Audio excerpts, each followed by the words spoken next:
আগুন থামান, জীবন ও সম্পত্তি বাঁচান। নদিয়ার শান্তিপুরের ক্ষেত্রে সম্প্রতি বেশ কয়েক বছর আগে গড়ে ওঠা অগ্নি নির্বাপন কেন্দ্র অনেকটাই স্বস্তি দিয়েছিল। ছিল ৩,৫০০ এবং ২,২৫০ লিটারের জল ধারণ ক্ষমতা সহ দুটি ইঞ্জিন। তবে এবারের অগ্নি নির্বাপন কেন্দ্রের মুকুটে জুড়ল আরও এক পালক। সেখানে টিম লিডার কর্মীরা জানাচ্ছেন, মুখ্যমন্ত্রী মমতা বন্দ্যোপাধ্যায়ের অনুপ্রেরণায় ভারপ্রাপ্ত দপ্তরের ভারপ্রাপ্ত মন্ত্রী সুজিত বসুর মহানুভবতায় শান্তিপুরের বিধায়ক ব্রজকিশোর গোস্বামীর প্রচেষ্টায় শান্তিপুর অগ্নি নির্বাপন কেন্দ্রে অত্যাধুনিক মানের বিভিন্ন সুবিধা সম্বলিত ৫,০০০ লিটারের সুবিশাল জলাধারযুক্ত MP ৪৫৭ গতকাল।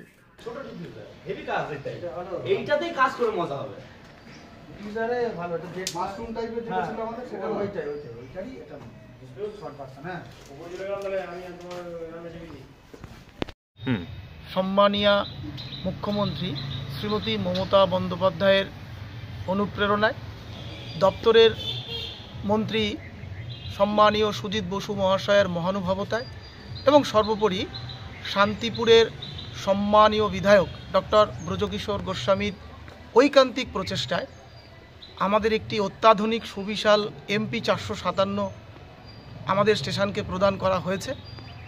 উক্ত গাড়িটি আসার জন্য শান্তিপুরের জনসাধারণের যে কোনো রকম এমার্জেন্সি সমস্যায় আমরা আরও ভালোভাবে পরিষেবা দিতে পারব, সেই কাজে আমরা বদ্ধপরিকর। আমরা চেষ্টা করব শান্তিপুরের যে কোনো রকম এমার্জেন্সি কাজে এই অত্যাধুনিক গাড়ি যাতে আমরা ব্যবহার করে মানুষকে আরও ভালো পরিষেবা দিতে পারি তার ব্যবস্থা। এটার ওয়াটার ক্যাপাসিটি কতটুকু? এটার ওয়াটার ক্যাপাসিটি অ্যাপ্রক্স ৫,০০০ লিটার। এর আগে কতগুলো ছিল শান্তিপুরে? এর আগে আমাদের শান্তিপুরে আরও দুটো ওয়াটার টেন্ডার ছিল। একটি ছিল MP ৪৩৬ আর একটি ছিল ছোট গাড়ি MSWT6।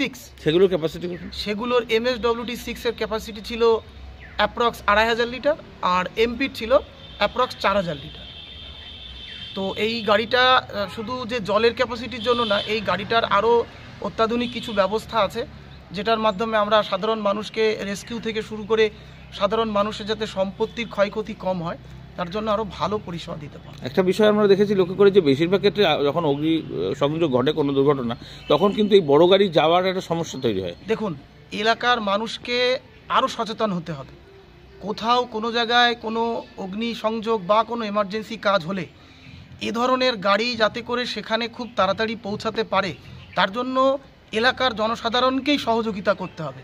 এবং এই গাড়িটা আমরা যদি ওই এমার্জেন্সি স্পটে নিতে পারি, আমরা যে আরও ভালোভাবে কাজ করতে পারবো সেটা আপনারা ভবিষ্যতে দেখতে পারবেন।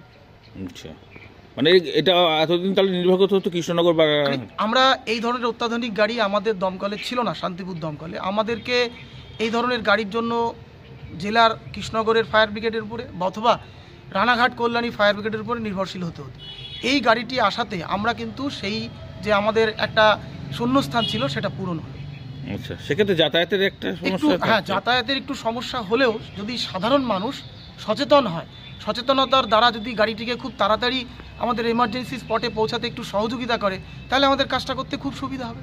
আরেকটি বিষয় হচ্ছে, গাড়ি তো হলো ৩টে, সেক্ষেত্রে আমরা লক্ষ্য করে দেখেছি যে আপনাদের কর্মী সেই তুলনায় থাকেন না, মানে নেই আর কি, সেটা কি বলবেন? দেখুন, আমাদের দমকলের যে অফিসার ইনচার্জ উনি আমাদের উচ্চতর অফিসারের সাথে এই বিষয়ে আলোচনা করছে, খুব শীঘ্রই তার একটা সুরাহা করা হবে।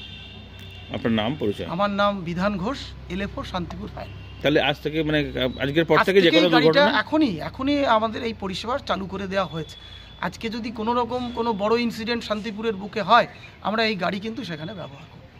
আপনার নাম পরিচয়? আমার নাম বিধান ঘোষ, LFO শান্তিপুর ফায়ার।